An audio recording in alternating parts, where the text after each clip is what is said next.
ರಾಜ್ಯದಲ್ಲಿ ಕಳೆದ 1.25 ವರ್ಷದಿಂದ ಸಿದ್ದರಾಮಯ್ಯನವರ ನೇತೃತ್ವದ ಕಾಂಗ್ರೆಸ್ ಸರ್ಕಾರದ ಆಡಳಿತ ಸರಿಗಿಲ್ಲ,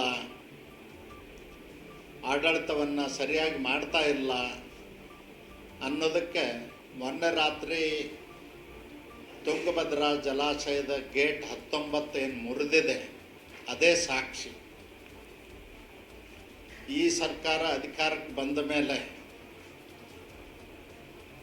ಭಾಳ ಮಹತ್ವದ ಇಲಾಖೆ ನೀರಾವರಿ ಇಲಾಖೆಗೆ ಒಬ್ಬ ಪೂರ್ಣಾವಧಿ ಮಂತ್ರಿಯನ್ನು ನೇಮಕ ಮಾಡಬೇಕಾಗಿತ್ತು. ಈಗಿರ್ತಕ್ಕಂಥವರು ಪಾರ್ಟ್ ಟೈಮ್ ನೀರಾವರಿ ಮಂತ್ರಿಗಳು. ಅವರು ಆಡಳಿತಕ್ಕಿಂತಲೂ ಹೆಚ್ಚು ರಾಜಕಾರಣಕ್ಕೆ ಒತ್ತು ಕೊಡಬೇಕಾದಂಥ ಸ್ಥಿತಿ ಅವ್ರಿಗಿದೆ. ಅವರು ರಾಜ್ಯದ ಅಧ್ಯಕ್ಷರಾಗಿ ಮತ್ತು ಎಲ್ಲೆಲ್ಲಿ ದೇಶದಲ್ಲಿ ಕಾಂಗ್ರೆಸ್ ಆಡಳಿತ ನಡೀತಾ ಇದೆ ಆ ರಾಜ್ಯಗಳಲ್ಲಿ ಮತ್ತು ದೇಶದಲ್ಲಿ ಬರ್ತಕ್ಕಂಥ ಚುನಾವಣೆಗಳಿಗೆ ಅವರು ಹೆಚ್ಚು ಮಹತ್ವವನ್ನು ಕೊಡಬೇಕಾಗಿದೆ, ಆ ಕಡೆ ಓಡಾಡಬೇಕಾಗಿದೆ. ಹೀಗಾಗಿ ನೀರಾವರಿ ಇಲಾಖೆ ಅನಾಥ ಆಗಿದೆ. ನಾನು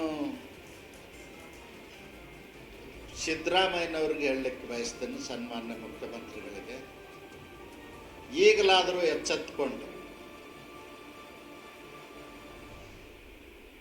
ನೀರಾವರಿ ಇಲಾಖೆಗೆ ಒಬ್ಬರ ಪೂರ್ಣಾವಧಿ ಮಂತ್ರಿಗಳನ್ನು ನೇಮಕ ಮಾಡತಕ್ಕಂಥ ವ್ಯವಸ್ಥೆಯನ್ನು ಮಾಡಿ.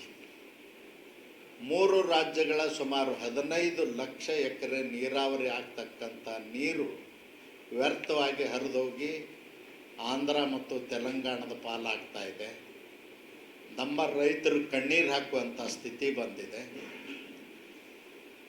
ಗೇಟ್ ಮುರಿದು ಹೋಗಲಿಕ್ಕೆ ಮೂಲ ಕಾರಣ ಪುವರ್ ಮೇಂಟೆನೆನ್ಸು ಸರಿಯಾಗಿ ಮಾಡದೇ ಇರೋ ಕಾರಣಕ್ಕಾಗಿ 19ನೇ ಗೇಟು ಮುರಿದು ಹೋಗಿದೆ. ನಾನು ಸಿದ್ದರಾಮಯ್ಯನವ್ರು ಕೇಳ್ತೀನಿ, ಡ್ಯಾಮ್ ಸೇಫ್ಟಿ ಕಮಿಟಿ ಇದೆ, ಆ ಕಮಿಟಿಯವರು ವರದಿಯನ್ನು ನೋಡಿದರೆ ಮತ್ತು ನಮ್ಮ ನೀರಾವರಿ ಇಲಾಖೆ ಅಧಿಕಾರಿಗಳು 100% 33 ಗೇಟ್ಗಳನ್ನು ಪ್ರೀ ಮನ್ಸೂನ್ ಮತ್ತು ಪೋಸ್ಟ್ ಮನ್ಸೂನ್ ಮೇಂಟೆನೆನ್ಸ್ ಮಾಡಬೇಕು, ಇನ್ಸ್ಪೆಕ್ಷನ್ ಮಾಡಬೇಕು, ಸರ್ಟಿಫಿಕೇಟ್ ಕೊಡಬೇಕು, ಸರ್ಟಿಫೈ ಮಾಡಬೇಕು. ಅದು ಯಾವುದನ್ನೂ ಕೂಡ ಮಾಡದೆ ಎಲ್ಲರೂ ಭ್ರಷ್ಟಾಚಾರದಲ್ಲಿ ಮುಳುಗಿ ಹೋದ್ರೆ ಈ ಸರ್ಕಾರ ಈ ರಾಜ್ಯದ ಜನರಿಗೆ ನ್ಯಾಯ ಕೊಡ್ತಕ್ಕಂಥ ಕೆಲಸ ಮಾಡೋದಿಲ್ಲ. ಈ ರಾಜ್ಯದ ಜನ ಕಣ್ಣೀರು ಸುರಿಸುವಂಥ ಪರಿಸ್ಥಿತಿ ಬಂದಿದೆ.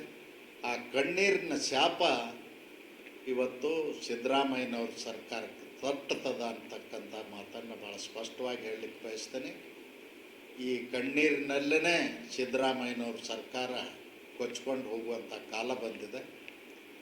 ಗೇಟ್ ಮುರಿದು ಸರ್ಕಾರಕ್ಕೊಂದು ಅಪಶಕನದ ಮುನ್ಸೂಚನೆ ನೀಡಿದೆ ಅಂತ ಹೇಳಲಿಕ್ಕೆ ಬಯಸ್ತೀನಿ. ಇಲಾಖೆ ಲೋಪ ಅನ್ಬೋದಾ ಸರ್? ಇಲಾಖೆ ಲೋಪ ಅನ್ಬೋದಾ? ನೀರಾವರಿ ಇಲಾಖೆ ಲೋಪ ಖಂಡಿತವಾಗಿ ಲೋಪದಿಂದಲೇ ಹೋಗಿದೆ. ಪ್ರೀ ಮೇಂಟೆನೆನ್ಸ್ ಮಾಡಬೇಕಾಗ್ತದೆ. ಪೋಸ್ಟ್ ಮನ್ಸೂನು ಮತ್ತು ಪ್ರೀ ಮನ್ಸೂನು ಸರ್ಟಿಫೈ ಮಾಡಬೇಕಾಗ್ತದೆ. ಡ್ಯಾಮ್ ಸೇಫ್ಟಿ ಕಮಿಟಿಗಳಿದ್ದಾವೆ, ಅವರೆಲ್ಲ ಏನು ಮಾಡ್ತಾ ಇದ್ದಾರೆ ಮತ್ತು ಅವ್ರು ಕೊಟ್ಟು ವರದಿ ಏನಾಯಿತು ನೋಡ್ಬೇಕಲ್ಲ, ನೋಡಿಲ್ಲ.